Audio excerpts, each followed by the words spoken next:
ഒഡീഷയിലെ പുരിയിൽ യുവാക്കൾ ജീവനോടെ കത്തിച്ച പെൺകുട്ടി മരിച്ചു. ഡൽഹി എയിംസിൽ ചികിത്സയിലിരിക്കെയാണ് മരണം. പ്രതികൾക്കായുള്ള തിരച്ചിലിലാണ് പോലീസ്. കൂടുതൽ വിവരങ്ങളുമായി അർജുൻ പീതാംബരൻ ചേരുന്നുണ്ട്. അർജുൻ, എങ്ങനെയാണ് ഈ തിരച്ചിൽ പുരോഗമിക്കുന്നത്?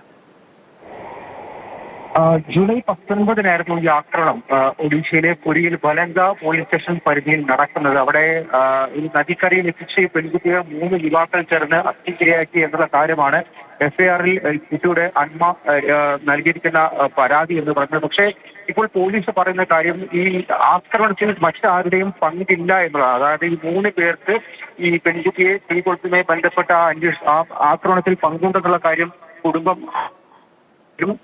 അങ്ങനെ ഒരു 3 പേരെ സംബന്ധിച്ച് പോലീസ് യാതൊരു വിവരവും നൽകിയിട്ടില്ല. മാത്രമല്ല അങ്ങനെ യാതൊരു പങ്കും ആർക്കും തന്നെ ഈ ആക്രമണത്തിൽ പങ്കില്ല എന്നുള്ളൊരു കാര്യമാണ് ഒഡീഷ പോലീസ് ഇപ്പോൾ അറിയിച്ചിരിക്കുന്നത്. പക്ഷെ എങ്ങനെ ഈ പെൺകുട്ടി തീ കൊളുത്തപ്പെട്ടു എന്നുള്ള കാര്യം വ്യക്തമാക്കിയിട്ടുമില്ല.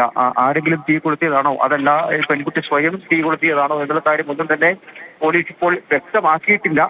വിവാദപരമായിട്ടുള്ള ഒരു പ്രസ്താവനയും ആരും നടത്തരുത് എന്നുള്ളൊരു പ്രതികരണം മാത്രമാണ് പോലീസ് ഇപ്പോൾ വ്യക്തമാക്കുന്നത്. അന്വേഷണം അന്തിമഘട്ടത്തിലാണ്. ഇതിന് 2 ആഴ്ച നീണ്ട വലിയൊരു അന്വേഷണം നടന്നിരുന്നു. ആ അന്വേഷണത്തിലാണ് ആർക്കും പങ്കില്ല എന്നുള്ള കാര്യം പോലീസിന് വ്യക്തമായത്. ഇപ്പോഴും അന്തിമഘട്ടത്തിലാണ് എന്നൊരു കാര്യം കൂടിയാണ് പോലീസ് വ്യക്തമാക്കുന്നത്. പക്ഷേ ഒരു മറുവാദം ഉയരുന്നുണ്ട്. അതായത് ആർക്കും പങ്കില്ലെങ്കിൽ പിന്നെ എങ്ങനെ ഈ സംഭവം ഉണ്ടായി എന്നുള്ളൊരു വാദം ഉയരുന്നുണ്ട്. എന്തായാലും 75% പൊള്ളലേറ്റിരുന്നു ഈ 15 വയസ്സുള്ള പെൺകുട്ടിക്ക്.